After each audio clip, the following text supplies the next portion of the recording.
वो भी नहीं आ रही। तो अब क्या करेंगे, बोध की परीक्षा करेंगे। सबसे ज़्यादा बोध का वर्णन चलता है वैसे भी। तो बोध ने प्रत्यक्ष का लक्षण क्या कहा है, तो क्या कहा है, कल्पना ऊढ़म अभ्रांतम। क्या ये 30 नंबर का कारिका है, सौगतीय प्रत्यक्ष से निरासः। सौगतीय यानी सौगत के प्रत्यक्ष प्रमाण का लक्षण का निराकरण करते हैं। सौगती यानी सौगती क्या होता है, सुगत से बनता है सौगत। सुगत किसे कहते हैं,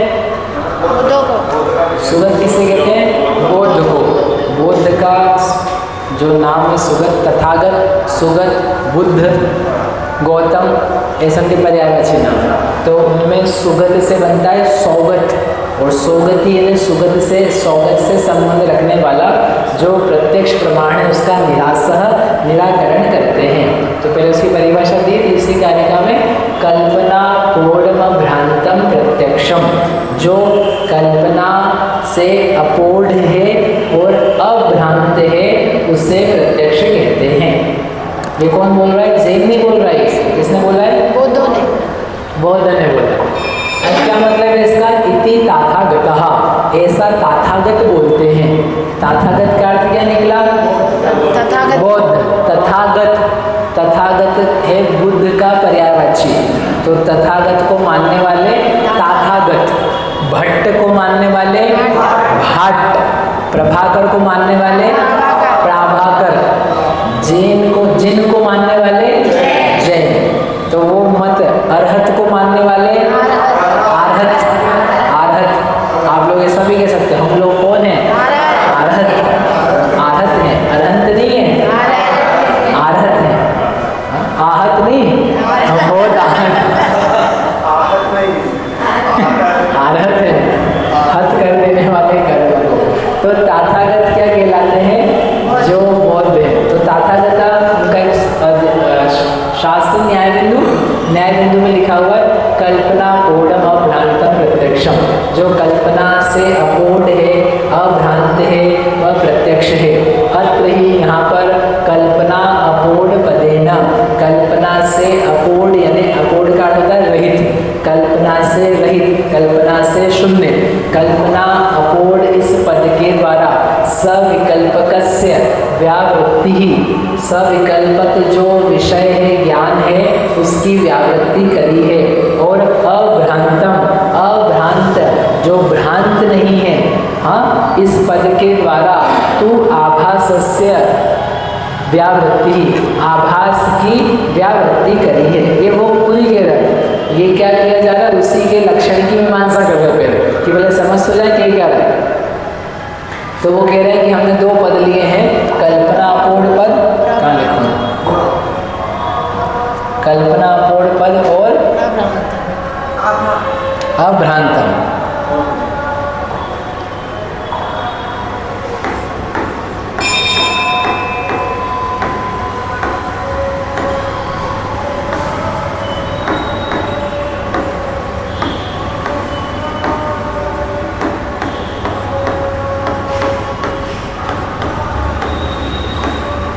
बौद्ध के प्रत्यक्ष का निराश।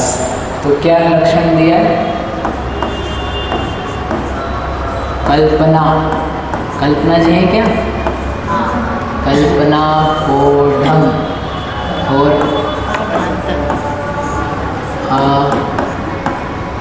अभ्रांतम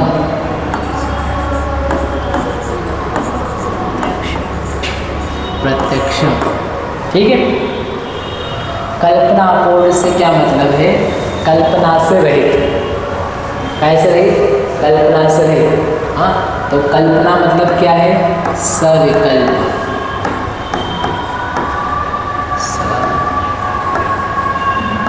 सविकल्प से रहित। तो उन्होंने क्या लिखा कि हमने कल्पना पूर्ण लिख करके सविकल्प का निराकरण किया है, व्यावृत्ति करी। ठीक है, और अभ्रांत लिखा है, तो अभ्रांत लिख करके हमने क्या किया है, आभास का निराकरण किया है।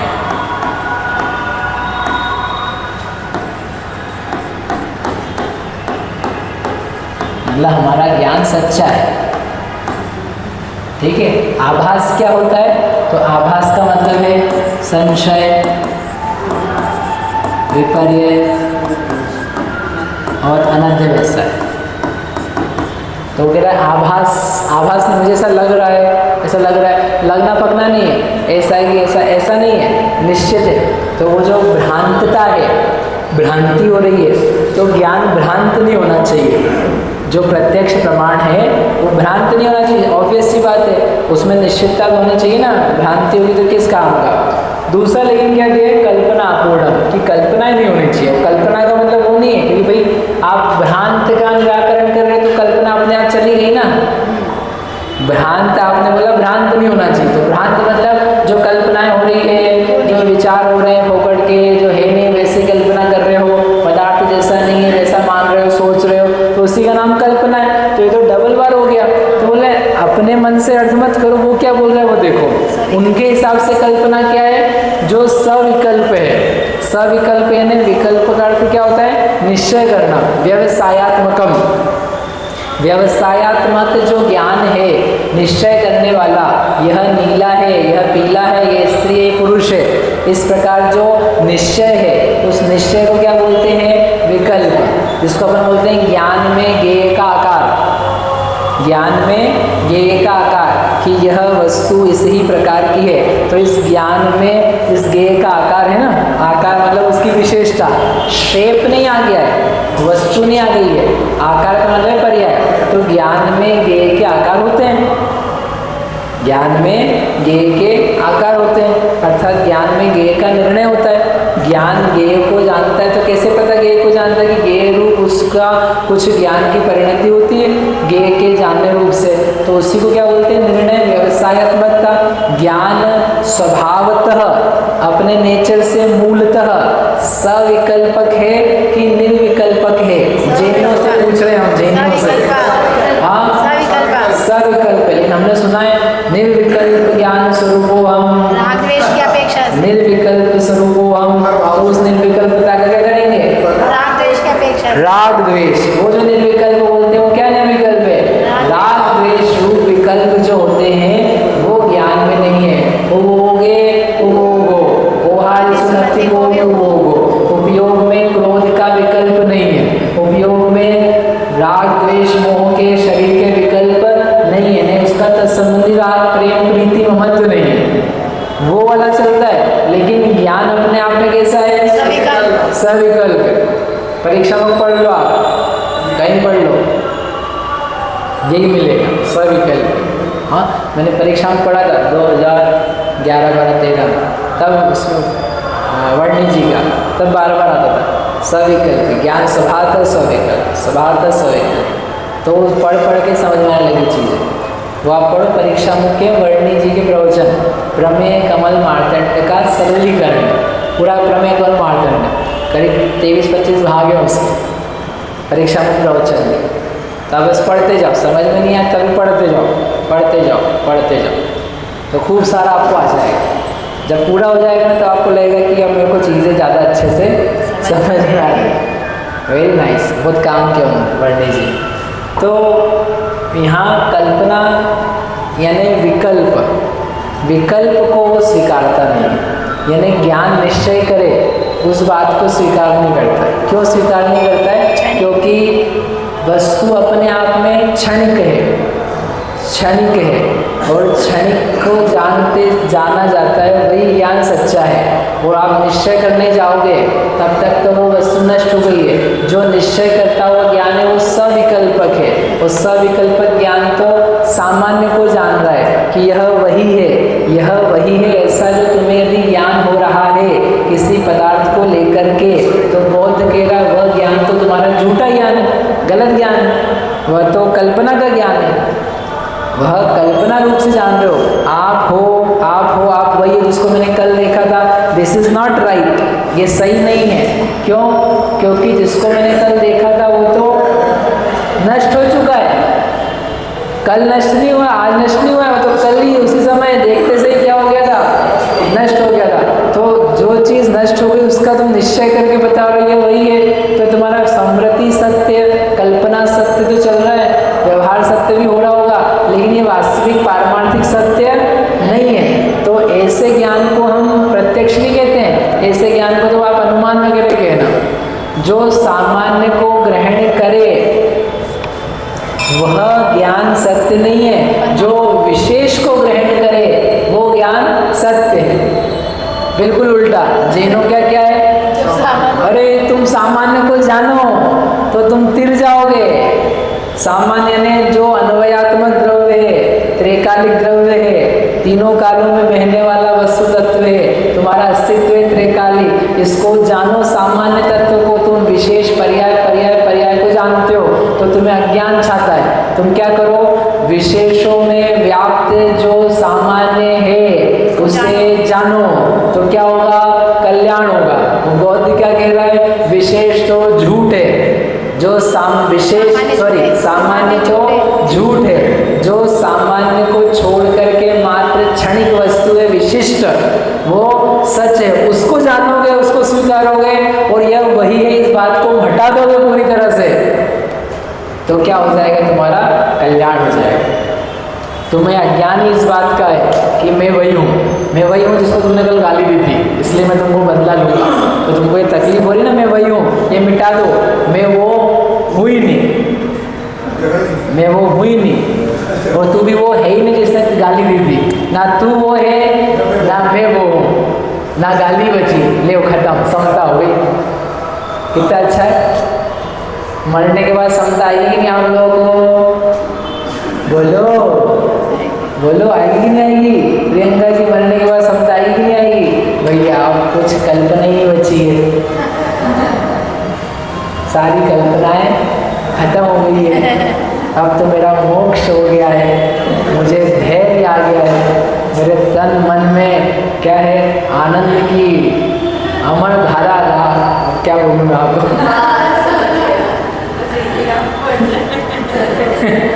तो क्या है, मरने पर जो समता है वो तो आपको दूसरी जगह पहुंच जाएगी। कल्पना, जो कल्पना यहाँ चल रही थी ना, कहीं और पहुंच जाएगी। कोई समता नहीं आने वाली। मरने का इंतजार नहीं करना हो, कोई मरने का इंतजार नहीं करना कि मरेंगे छुट्टी मिलेगी। छुट्टी तो मोह मिटने पर मिलती है, मरने ही है तो मोह मरे, राग द्वेष मरे, समझे? दूसरा कुछ नहीं होना चाहिए। तो यहाँ क्या बात कह रहे हैं कि जो बौद्ध है, अब आप बोलोगे आप जैन पढ़ाने बैठे कि बौद्ध पढ़ाने बैठे, लेकिन बौद्ध पढ़ के जैन ही पढ़ने को मिलेगा आपको, आप चिंता नहीं करो। तो इसमें बौद्ध जो है वो सामान्य, हर समय में जो है वो सामान्य ज्ञान होता है ऐसा नहीं मान रहे।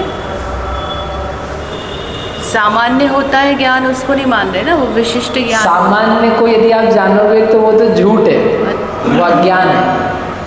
सामान्य मतलब वो जो हर समय में जो सामान्य ज्ञान, हर समय में जो एक धारा है कि आप वही हो वही हो वही हो, ये कहलाता है सामान्य।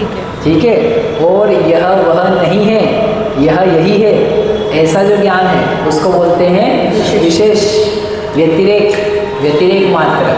तो जो व्यतिरेक मात्र का जानना है, हाँ, वो उसको कहता है कि यही सच है, क्योंकि यह वह नहीं है जो पहले था, यह तो यही है जो भी है, और यह आगे भी रहने वाला नहीं है। सर्वम क्षणिकम, क्या सिद्धांत है उसका?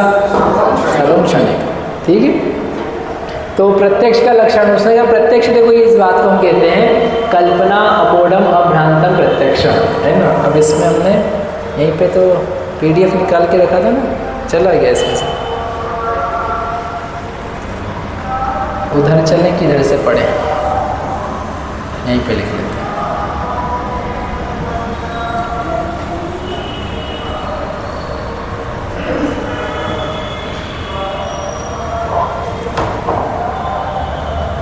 कहाँ से आएगा इसमें? ये रहा। कौन सा पेज? 160।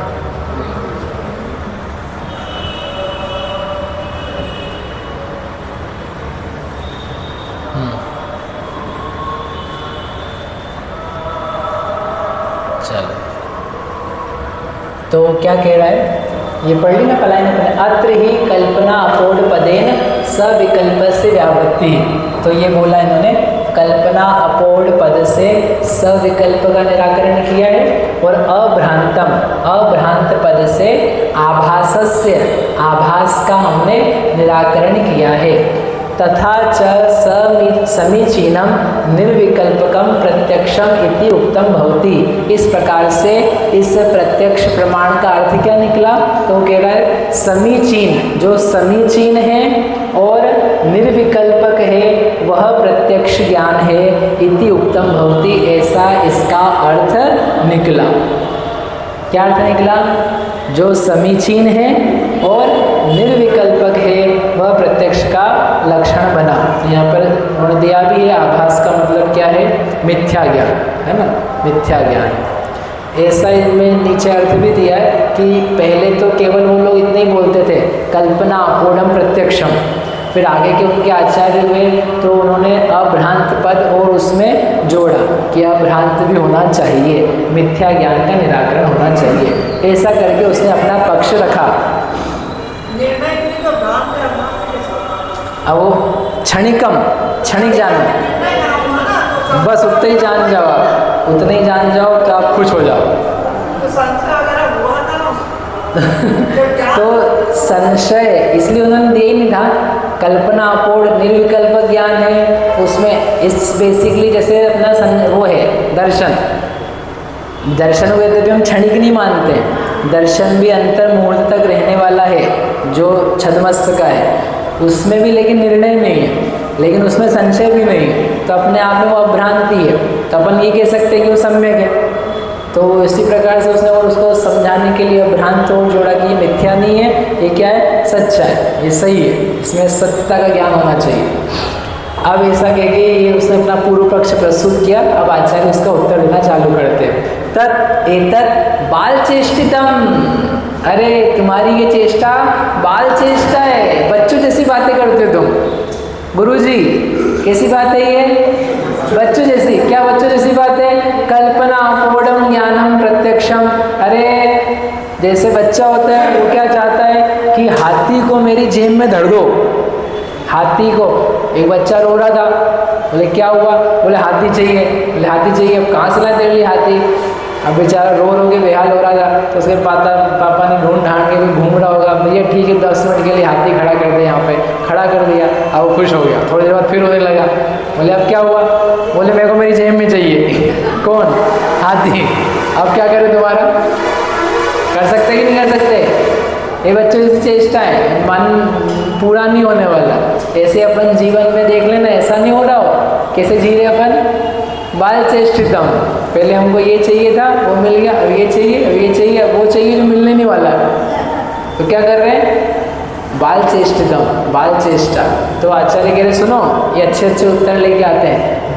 बाल चेष्टितम, आपका ऐसा कहना क्या है? बच्चों जैसी चेष्टा है, बालक जैसी है। क्यों?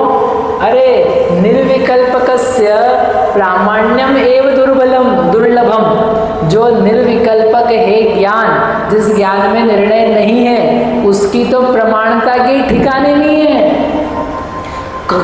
समारोप अविरोधित्वात्, क्योंकि वो समारोप का, विपरीतता का विरोधी नहीं है। कुतः प्रत्यक्षत्वम, उसका प्रत्यक्ष बना कैसे हो जाएगा? अरे ये अच्छा मनुष्य है, ये अच्छा मनुष्य है, अरे पहले इसकी मनुष्यता तो सिद्ध हो जाए, फिर इसको अच्छा बोलेंगे। ये तो मनुष्य नहीं है, ये कोई गधे को ले आया। बोले गधा जो है अच्छा मनुष्य है। अब ये अच्छा तो बात की बात है, अच्छा तो तुमने विशेषण लगाया है। पहले ये गधा जो है, पहले ये मनुष्य तो नक्की हो जाए, फिर इसके अच्छे बुरे की अपन बात करेंगे। तो ऐसे तुम जो निर्विकल्पक निर्विकल्पक निर्विकल्पक लेके आ रहे हो, पहले वो प्रमाण तो नक्की हो जाए, फिर अपन उसको प्रत्यक्ष प्रमाण करेंगे कि हाँ ये प्रमाण जो है वो प्रत्यक्ष प्रमाण है कि परोक्ष प्रमाण है कि अनुमान है, कौन सा है दूसरा। तो तुम्हारा तो बेसिक ही सिद्ध नहीं हो रहा है, इसलिए वो कह रहे पहले तुम बेसिक सिद्ध करो। इस बात का अपन पहले अधिकार में कर चुके हैं। क्या? कि बौद्ध का जो लक्षण है, क्या दिया था लक्षण? निर्विकल्पक ज्ञानम प्रमाणम। क्या दिया था उसने? अविसंवादी ज्ञानम प्रमाणम। वह अविसंवादी का मतलब क्या था? निर्विकल्पकम, जिसमें निश्चय नहीं है, जो अविसंवादी निश्चय रहित है वह। तो हमने समाज सिद्ध करके आए थे कि आपका प्रत्यक्ष प्रमाण ही प्रमाण ही नहीं बन पा रहा है, क्योंकि प्रमिति क्रिया प्रति यद करणम तत् प्रमाणम, तो तुम्हारे यहाँ प्रमिति क्रिया ही नहीं हो पा रही है। जो प्रमाण ज्ञान है वह समारोप का क्या होता है, विरोधी। अब यहाँ पे देखो तर्क से बात करी, ऐसा नहीं बस हमने बोल के छोड़ दिया। क्या बोला आचार्य देव ने, क्या बोला है कि निर्विकल्प ज्ञान जो है, यहाँ लिखता हूँ हेतु के साथ में, निर्विकल्प ज्ञान प्रमाण नहीं है।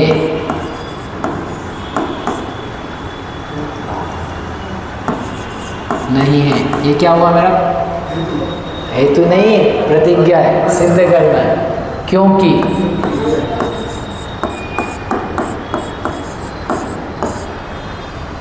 क्या है, वह समारोप का विरोध नहीं करता है, समारोप का नाश नहीं करता है।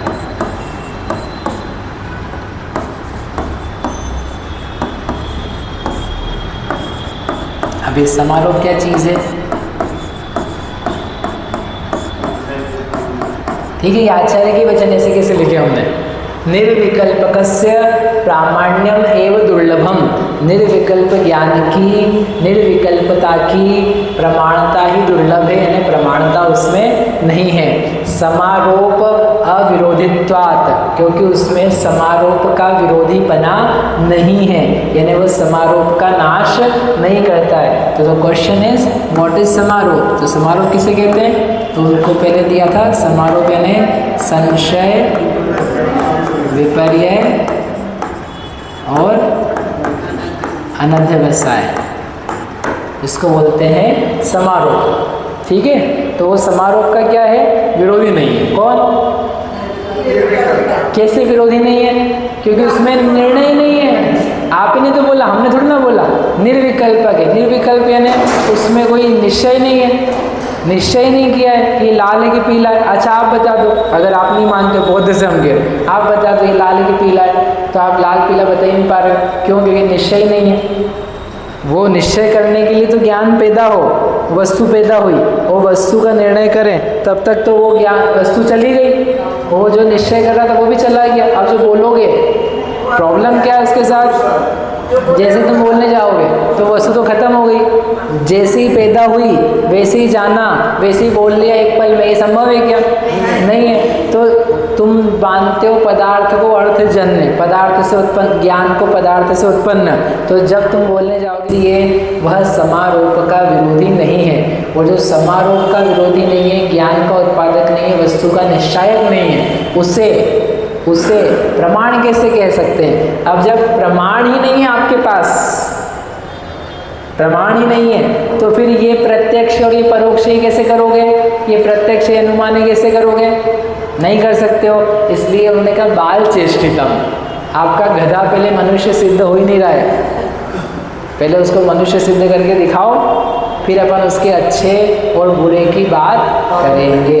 इसलिए उन्होंने बोला बाल चेष्टितम समारोह उथ प्रत्यक्षत्वम, क्यों, व्यवसायात्मकस्य एव प्रामाण्य व्यवस्थापनात्, जो व्यवसायात्मक है, निश्चयात्मक है, निर्णय करता हुआ है, उस ज्ञान के ही प्रामाण्य प्रमाणता की व्यवस्थापना की है। पहले जो हमने पहले अधिकार में निर्णय किया है, वहाँ पर अच्छी तरीके से बताया है कि जो ज्ञान निश्चयात्मक है, पदार्थ का निर्णय करने वाला है, संशय विपर्य अनध्यवसाय को दूर करता है, उस ही ज्ञान को प्रमाण कहते हैं। बताओ कब बोला था पहले अधिकार में ऐसा, बोलो नीलिमा जी। हाँ, कब बोला उसमें,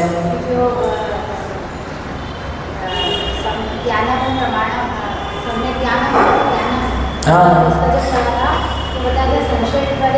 तो कब बोला था, किस प्रकरण में बोला था, बोलो। नहीं, हाँ, सम्यक ज्ञान प्रमाणम में कहाँ, किस रूप में बोला था, हाँ, सम्यक पद हमने डाला ही क्यों था, संशय विपर्य अनध्यवसाय को वो जो सम्यक पद के द्वारा हमने निश्चय करवाया था कि निर्णयात्मक होना चाहिए, तो वो कह रहे हैं कि हमने पहले बताया हुआ है और निश्चय भी किया है, लक्षण में अतिव्याप्ति अव्याप्ति दोषों का निराकरण करके सिद्ध भी किया है, दैट इज एप्रोप्रिएट। इसलिए यह तो पहले व्यवस्था कर चुके, इसलिए आपके प्रत्यक्ष ज्ञान का लक्षण सिद्ध नहीं होता है, यह निराकरण एक प्रकार का पूरा हो गया। ठीक है, कोई प्रश्न है किसी को इसमें? बोलो, नहीं है? Very good. तो बस ये हो गया। अब इसके ऊपर से थोड़े से प्रश्न उत्तर है। ठीक है, इसके बाद में अगला पैराग्राफ चालू होगा, वो अपना पक्ष रखेगा। अरे अरे ऐसे थोड़ा चलेगा, हम बताते हैं, हम अपनी बात रखते हैं। वो क्या बात रखेगा, we will do that next time. अभी अपन इसका हिंदी पढ़ लेते हैं, हिंदी पढ़ना बाकी रह गया ना। नीचे जो है थोड़ा सा पढ़ देता हूँ मैं कि प्रत्यक्ष किसे कहते हैं? वो प्रत्यक्षम कल्पना अपूर्णम, प्रत्यक्ष है वह कल्पना से रहित है।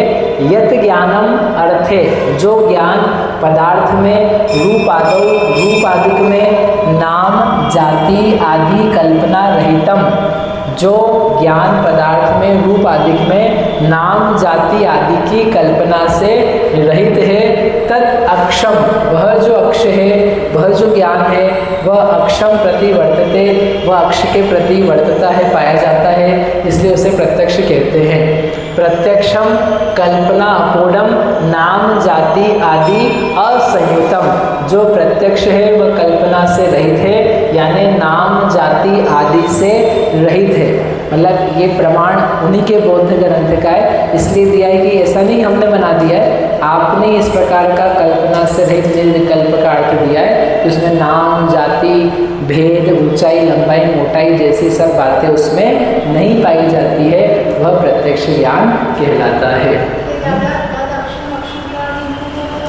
अक्षम प्रति, वो प्रत्यक्ष की परिभाषा तो वही है ना, अक्षम प्रति वर्तते इति प्रत्यक्षम।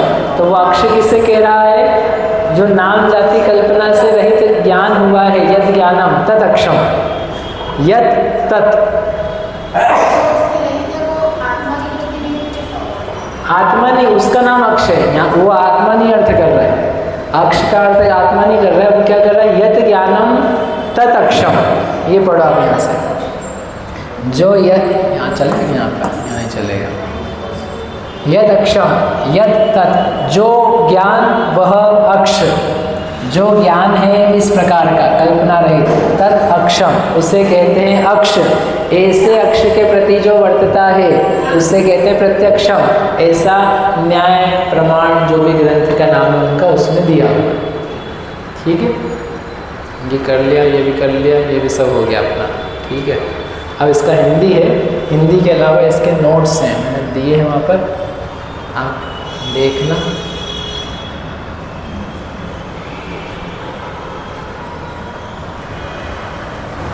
एक बार इसको देख लेते हैं, समय हो गया अपना, 2 मिनट में छोड़ देते हैं।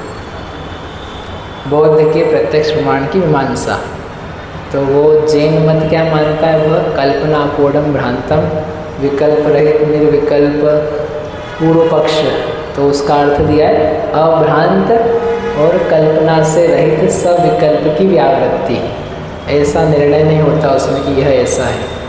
अब इसके ये अपन अगली बार पढ़ेंगे कि वो अर्थज तदुत्पत्ति तदाकार तदध्यवसाय मानते हैं, तो वो मानते हैं तो उसका क्या तात्पर्य है, उसको लेकर के वो निष्कर्ष वगैरह दिए। आप पढ़ लेना, ये अपन ने बनाए हैं कि बाल चेष्टा की बात थी, स्वगत मान्यता। ठीक है, सो ये अपन अब कल से पढ़ेंगे, अगली बार से खंडन जो है इसका आगे का अगली बार पढ़ेंगे। हिंदी पढ़ लें,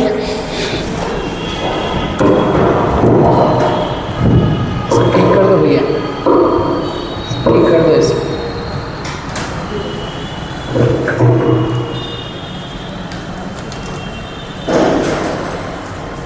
बौद्धों के प्रत्यक्ष लक्षण का निराकरण। बौद्ध कल्पनापूर्ण यानी निर्विकल्पक और अभ्रांत भ्रांति रहित ज्ञान को प्रत्यक्ष मानते हैं। उनका कहना है कि यहाँ प्रत्यक्ष के लक्षण में 2 पद दिए गए हैं, उनमें कल्पनापूर्ण पद से सविकल्पक की और अभ्रांत पद से मिथ्या ज्ञानों की व्यावृत्ति की गई है। फलितार्थ यह हुआ कि जो समीचीन निर्विकल्प ज्ञान है वह प्रत्यक्ष है, किंतु उनका यह कथन बाल चेष्टा मात्र है, सयुक्तिक नहीं है, क्योंकि निर्विकल्पक संशय आदि रूप समारूप का विरोधी यानी निराकरण करने वाला नहीं है और नहीं होने से प्रमाण ही नहीं हो सकता है। कारण कि निश्चय स्वरूप ज्ञान में ही प्रमाणता व्यवस्थित सिद्ध होती है, तब वह प्रत्यक्ष प्रमाण कैसे हो सकता है, अर्थात नहीं हो सकता है। इसके आगे कब पढ़ेंगे? मंगलवार है ना, मंगलवार को विधान है तो विधान पर चलेगा, यहाँ क्लास कर लेंगे। सोमवार को हमारी दूसरी क्लास है, नहीं होगी तो फिर नहीं करेंगे तो छुट्टी कर लेंगे। ठीक, जावाणी के ज्ञान ने सूझे लोकालो, सोवाणी मस्तक नमो सदा दे तो हे जिनवाणी।